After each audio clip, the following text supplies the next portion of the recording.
The word evil. Nothing turns off more people from the teachings of Bruno Gröning than that. Yes, Bruno Gröning used the word evil, and he actually used the word Satan and the devil. He said Satan actually exists. Many people don't like that idea, are uncomfortable with it. Many New Age people who are into non-duality, don't like that concept at all and say that it's not true. Interestingly enough, though, they do talk about evil. They just use a different word, basically. And what I'm realizing as I share this teaching with people is whether you call it evil or ego, delusion, false self, that's maybe not as important. What's important is what the word points to.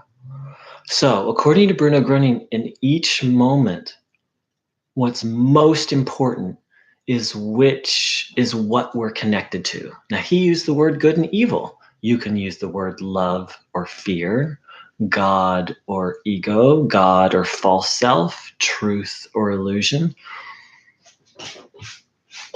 But even people who aren't comfortable with the word evil acknowledge that there is this destructive thing: fear, illusion, false self, lower self.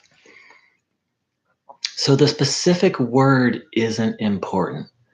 What is important, and which Bruno Gröning points out, and which I was very ignorant of, and which, I think most people on the spiritual path, especially people who are into New Age philosophy or thinking, are not maybe fully cognizant of, is the power.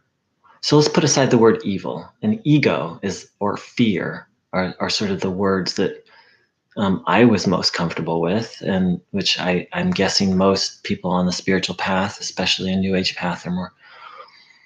So it doesn't matter whether we call it evil or ego. What Bruno Gröning pointed out over and over, and what is important, is that this thing, and for now we'll call it fear or ego, is deadly. It's vicious. It's a killer. It drives people to kill. It drives people to rape and rob and start wars and torture people. It led people to kill Jesus Christ.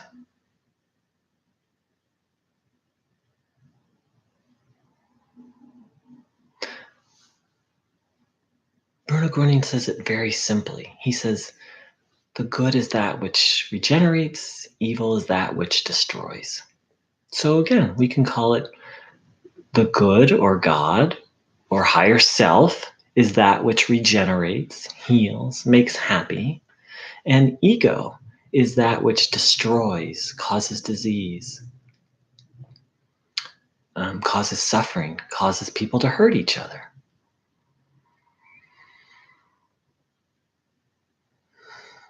Why did Bruno Gröning call it evil? You'd have to ask him. I can tell you how it helped me that he called it evil. In Bruno Gröning using the word evil, what it helped me to see was how nasty and vicious the ego is. And if you don't think the ego is vicious, if you don't think fear is vicious, just turn on the news or read about the Me Too movement or, just so much misery. The point isn't to dwell on this misery. The point, as Bruno Gröning said, Satan is mighty, God is almighty. So again, if you're not comfortable with the word Satan, fear or ego is mighty. Mighty. How mighty is it? Take a look around the planet. Take a look around your own. We can take a look around our own lives. How much misery and suffering has each one of us experienced, and disease and illness.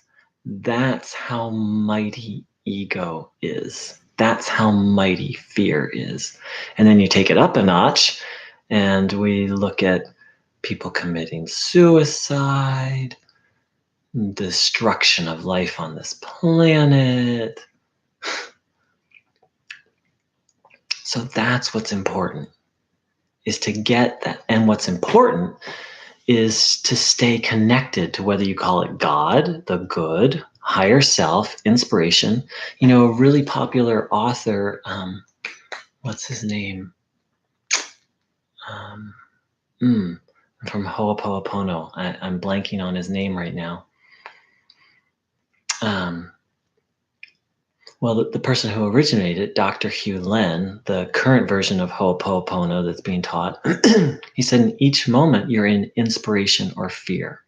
Works for me, just again, keeping in mind not to create more fear, but keeping in mind how powerful fear is. How powerful is fear? Well, according to New Age philosophies, we're all sons and daughters of God.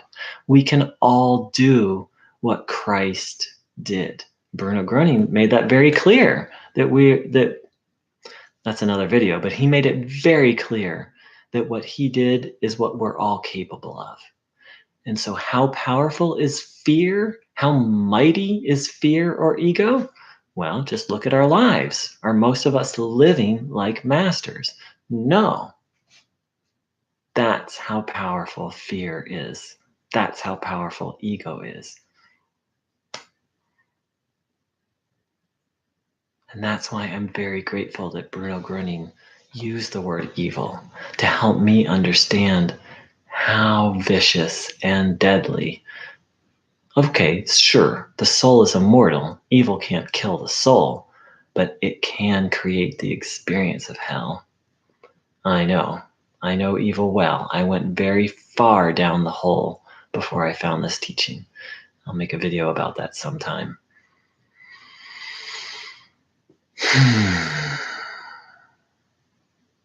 Thanks so much for watching. Hope this was helpful.